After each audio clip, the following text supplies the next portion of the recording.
Today I'm really soaking in the beauty of this October morning. The air is crisp and I'm enjoying the peacefulness of being busy in the kitchen, rolling out dough for a homemade pumpkin pie. If you're new here, welcome. I spend a lot of time on my own as Tim works full-time and my kids are all grown. With so much time at home, I found joy in keeping busy with homemaking, whether it's preparing homemade meals, baking desserts, or working on a bit of home decor. Today, I'm putting together a pumpkin pie for dessert, and there is nothing quite like the warmth of baking to fill the home with that cozy fall feeling. You might notice I have a bandage on my finger. Well, that's from an unfortunate little incident earlier. I was trying to get a bit off a drill and, well, let's just say I grabbed it at the wrong moment. It wasn't a pretty sight. I wasn't sure I'd even be able to film today, but I bandaged it up and here I am, pushing through. You know, life isn't perfect, but there's always a way to make things work, and I am so excited to share this cozy fall moment with you all.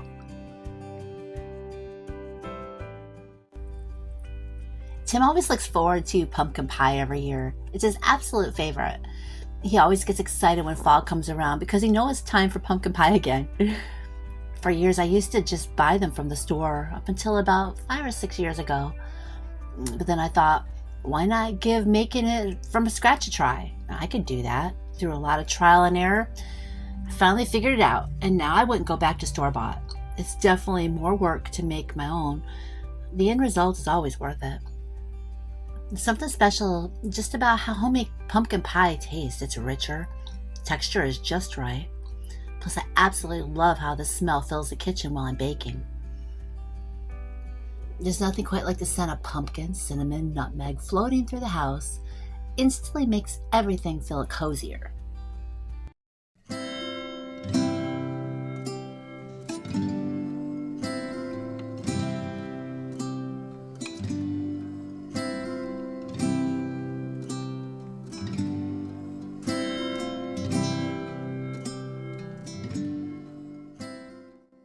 If you're interested in making this pie at home, I'll be linking the full recipe down below in the description. It's one of those recipes that might seem like a lot of steps, but I promise it is so worth it. Be sure to check it out if you want to give it a try yourself. I've included all the details to make it easy to follow along. I'm using a single pie dough crust for this pumpkin pie. After I finish rolling it out, I'm going to wrap it in cling wrap and I'm going to place it in the freezer for about 30 minutes. The step's really important because keeping the dough chilled helps prevent it from shrinking when it's baked in the oven. In a moment, I'm going to show you how to blind bake the crust, which is a key step, especially for pumpkin pies. To be honest, this process used to feel really intimidating to me. There's a lot of steps. I used to worry about getting everything just right. Over time, I've learned to take it just one step at a time. I don't let myself get overwhelmed. I just focus on each part of the process as it comes. It really does help. Blind baking the crust gives you a nice sturdy base so the pie turns out just right, not soggy or undercooked. I'll show you how to do that in just a moment.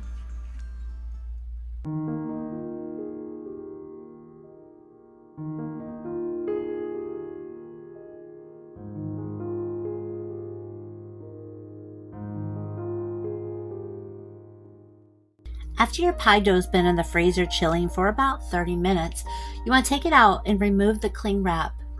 You want to take a piece of crinkled up parchment paper and place it inside the crust. Crinkling the paper, it's going to help it fit snugly into the shape of the pie. After that, I fill the crust about 3/4 of the way with dried beans.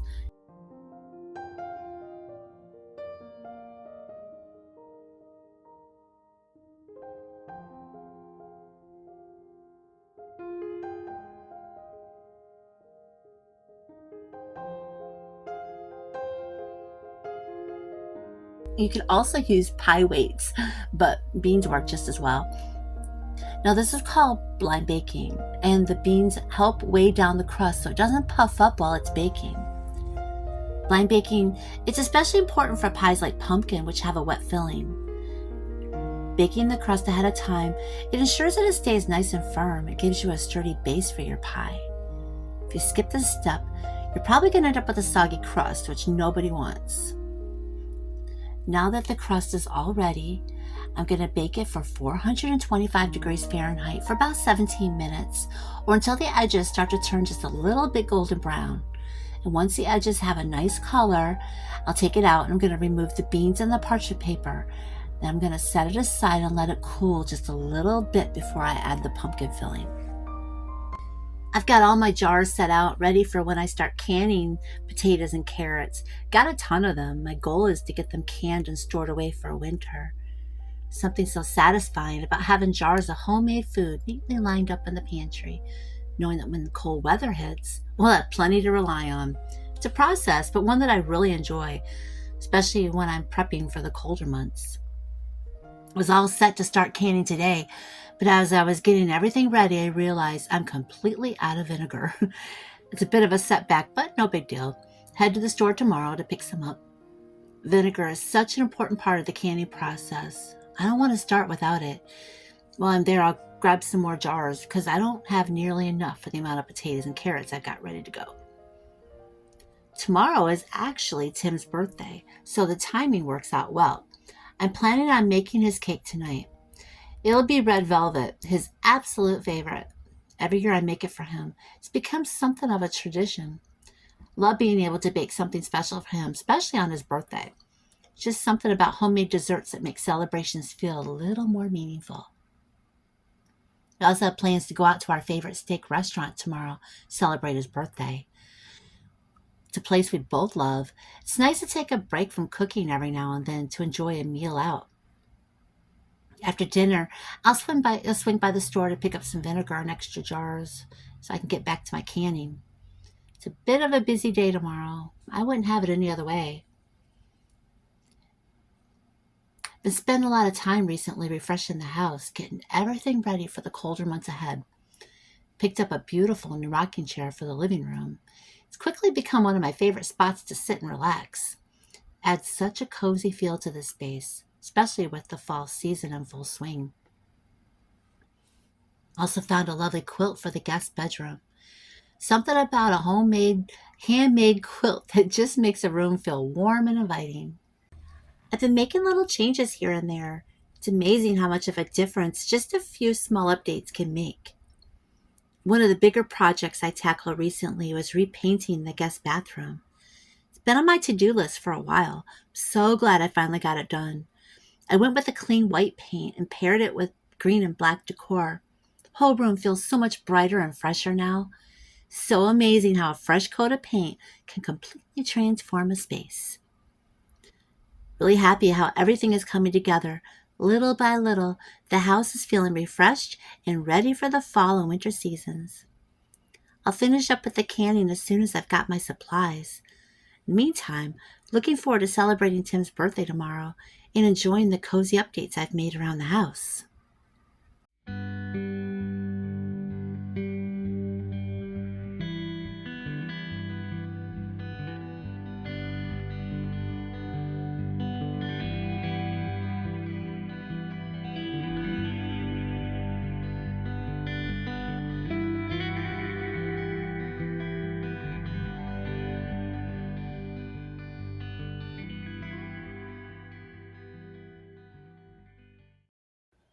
As the pie crust cools to room temperature, it's time to focus on making the filling. This is my favorite part because the combination of pumpkin and spices fills the kitchen with that unmistakable fall aroma. I'm using Libby's pumpkin puree for this recipe. It's hands down the best. The texture is just perfect. It's consistent every time. I know the pie is going to turn out perfect. Now to start, I'm whisking together 1 egg and 3 egg yolks. The extra yolks make the filling richer and gives it that lovely creamy texture that we all love in pumpkin pie. Next, I add a half a cup of brown sugar and a 1/4 cup of white sugar.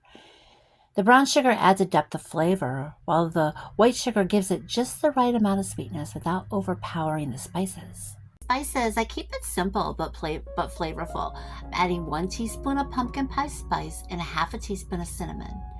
The pumpkin pie spice brings in all the classic fall flavors: cinnamon, nutmeg, ginger, cloves. The extra cinnamon adds a little more warmth. I add a half a teaspoon of salt, and that balances the sweetness. A teaspoon of vanilla extract. This enhances all the flavors beautifully. After the sugars and spices are well mixed in, it's time to add 12 ounces of evaporated milk.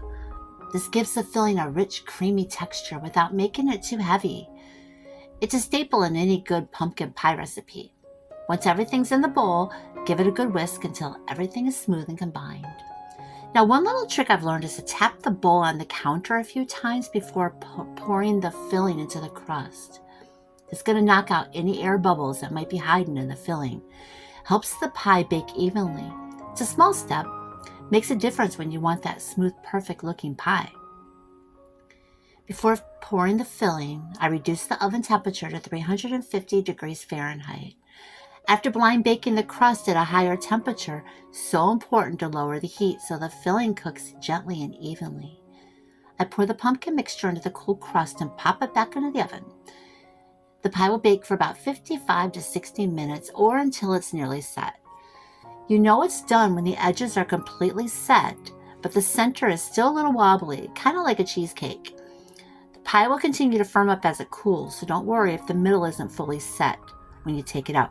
It's that slight jiggle in the center that's going to give it that creamy texture. While the pie's baking, I wanted to mention that I'm in the process of starting a blog where all of my recipes will be available. So if you're ever looking for one of my recipes, you can check back there soon. I'll be sure to let you know when it's live and ready for you to explore. I'm also just about finished with my cookbook. It's been a labor of love, and I can't wait to share it with you all. It's going to be full of all the homemade meals and desserts that I've shared here, plus a few new favorites. Keep an eye out. I'll let you know as soon as it's ready. Making this pumpkin pie has been a lovely way to spend the morning. You can already tell it's going to taste incredible later tonight. There's nothing quite like homemade pie, especially in the fall. Hope this inspires you to make something cozy and comforting in your own kitchen.